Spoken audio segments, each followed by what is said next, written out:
তুমি যদি 18 বছরের হয়ে থাকো তাহলে কংগ্রাচুলেশনস, কারণ তুমি পেতে চলেছো তোমার লাইফের সব থেকে ইম্পর্টেন্ট রাইট টু ভোট। কেন জানো? কারণ তোমার একটা ভোট দিয়ে লোকাল লিডার থেকে শুরু করে প্রাইম মিনিস্টার পর্যন্ত পুরো সিস্টেমে ইম্প্যাক্ট পড়ে। কিভাবে? চলো খুব সহজভাবে ব্যাপারটা বুঝে নি। ফার্স্ট স্টেপে থাকে লোকাল ইলেকশন, যেখানে তুমি মিউনিসিপ্যাল কাউন্সিলর বা পঞ্চায়েত প্রধানকে ভোট দাও। ওরা ডিসাইড করে তোমার এরিয়ার রাস্তা, ওয়াটার সাপ্লাই, ক্লিনলিনেস এইসব কিছু কেমন হবে। তারপর আসে স্টেট ইলেকশন, মানে বিধানসভা ইলেকশন, যেটা বর্তমানে ওয়েস্ট বেঙ্গলে হতে চলেছে। এখানে তুমি তোমার এরিয়ার এমএলএ মানে মেম্বার অফ লেজিসলেটিভ অ্যাসেম্বলিকে ভোট দাও। এরপর যেই পার্টির এমএলএ বেশি সিটস জেতে সেই পার্টির লিডার হয়ে যায় chief minister. Education, hospital, law and order, মানে তোমার লাইফের সব থেকে ইম্পর্টেন্ট ডিসিশনগুলো এখান থেকেই আসে। এবার শেষে আসে লোকসভা ইলেকশন।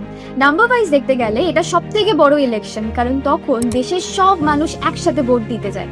এখানে তুমি তোমার এরিয়ার এমপি মানে মেম্বার অফ পার্লামেন্টকে ভোট দাও। এবার যে পার্টির এমপিরা সব থেকে বেশি সিটস জেতে সেই পার্টির লিডার হয়ে যায় আমাদের দেশের প্রাইম মিনিস্টার। তাই তুমি ডিরেক্টলি পিএম বা সিএম কে ভোট না দিলেও ইনডিরেক্টলি তোমার ভোটেই কিন্তু তারা ইলেক্টেড হয়। তাই নিজের ভোট কখনো লাইটলি নিও না, কারণ তোমার পলিটিক্সে ইন্টারেস্ট থাক বা না থাক, প্রত্যেকটা পলিটিশিয়ানের কিন্তু তোমার একটা ভোটের ওপর সবসময় নজর থাকবে। ভিডিওটা কোনো ফার্স্ট টাইম ভোটারকে শেয়ার করে দিও, যাতে তাদেরও বুঝতে সুবিধা হয়। আর এরকমই ইনফরমেটিভ ভিডিওস দেখতে হলে আমাকে ফলো করে নিও।